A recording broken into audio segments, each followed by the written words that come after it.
ഇടുക്കിയിലെ ആമപ്പാറയെ രാമക്കൽമേടിനൊപ്പം അന്താരാഷ്ട്ര വിനോദസഞ്ചാര ഭൂപടത്തിലെത്തിക്കുമെന്ന് ഉടുമ്പൻചോല എം.എൽ.എ. സേനാപതി വേണു.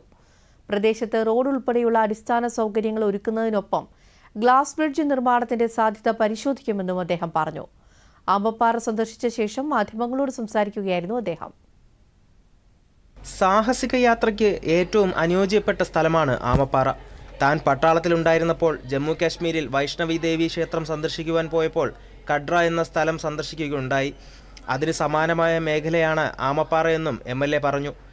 ഇവിടെ അടിസ്ഥാന സൗകര്യങ്ങൾ ഒരുക്കിയാൽ അന്താരാഷ്ട്ര വിനോദസഞ്ചാര ഭൂപടത്തിൽ തീർച്ചയായും രാമക്കൽമേടിനൊപ്പം ഈ സ്ഥലവും അടയാളപ്പെടുത്തും.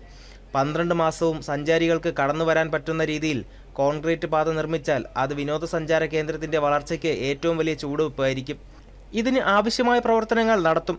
സാഹസിക വിനോദസഞ്ചാരികൾ ഒരിക്കലെങ്കിലും ഇവിടെ വന്ന് കാണണമെന്നും DDPC, ടൂറിസം മന്ത്രി, മറ്റ് വകുപ്പുകൾ എന്നിവയുമായി ഏകോപിപ്പിച്ചുകൊണ്ട് 6 മാസത്തിനുള്ളിൽ ഇവിടെ ആവശ്യമായ വികസന പ്രവർത്തനങ്ങൾ നടത്തി ഈ കേന്ദ്രത്തെ ഉന്നതിയിലെത്തിക്കുവാൻ ആവശ്യമായ പ്രവർത്തനങ്ങൾ നടത്തുമെന്നും സേനാപതി വേണു എം.എൽ.എ. പറഞ്ഞു. നമുക്ക് 12 മാസവും ആളുകൾ ഇവിടെ എത്തിച്ചേരണമെങ്കിൽ അനുയോജ്യമായ വഴി, അപ്പോൾ ഇത്രയും കിഴക്കാന്തൂക്കായ അതോടൊപ്പം തന്നെ സാഹസികമായൊരു കുന്നിൻ ചെരുവിലൂടെ മുകളിലേക്ക് കയറി വരണമെങ്കിൽ നല്ല കോൺക്രീറ്റ് റോഡ്, ഏത് കാലാവസ്ഥയിലും ആളുകൾക്ക്, ടൂറിസ്റ്റുകൾക്ക് എത്തിച്ചേരാൻ കഴിയുന്ന കോൺക്രീറ്റ് റോഡ് ഇങ്ങോട്ട് ആവശ്യമായിട്ടുണ്ട്. അതാണ് ഏറ്റവും പ്രധാനപ്പെട്ട പോരായ്മ. റോഡ് നിർമ്മാണം പൂർത്തീകരിച്ചാൽ, അല്ലെങ്കിൽ റോഡായി കഴിഞ്ഞാൽ ഏത് സമയത്തും ടൂറിസ്റ്റുകൾക്ക്, കാരണം ഇത്രയും മനോഹരമായ ഒരു പ്രദേശം, അത് ഏത് കാലഘട്ടത്തിലും, അത് വിൻ്റർ ആണെങ്കിലും സമ്മർ ആണെങ്കിലും റെയിനി സീസൺ ആണെങ്കിലും ആളുകൾക്ക് ഇവിടെ വന്നു കഴിഞ്ഞാൽ ഇത്രയും അധികം പ്രകൃതിയുമായി ഇണങ്ങിച്ചേർന്ന് പ്രകൃതിയെ ആസ്വദിക്കാൻ കഴിയുന്ന മറ്റൊരു സ്ഥലമില്ല എന്നുള്ളതാണ്.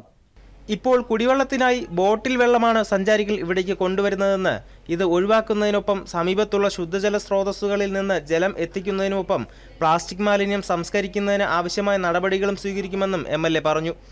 എം.എൽ.എയോടൊപ്പം ജില്ലാ panchayat division member Mini Prince, block panchayat standing committee chairperson Sonia Martin, ജനപ്രതിനിധികളായ ഷീല ബീബി, M.S. മഹേശ്വരൻ, വിജയൻ പിള്ള, രഞ്ജിത്ത് തുടങ്ങിയവരുമുണ്ടായിരുന്നു.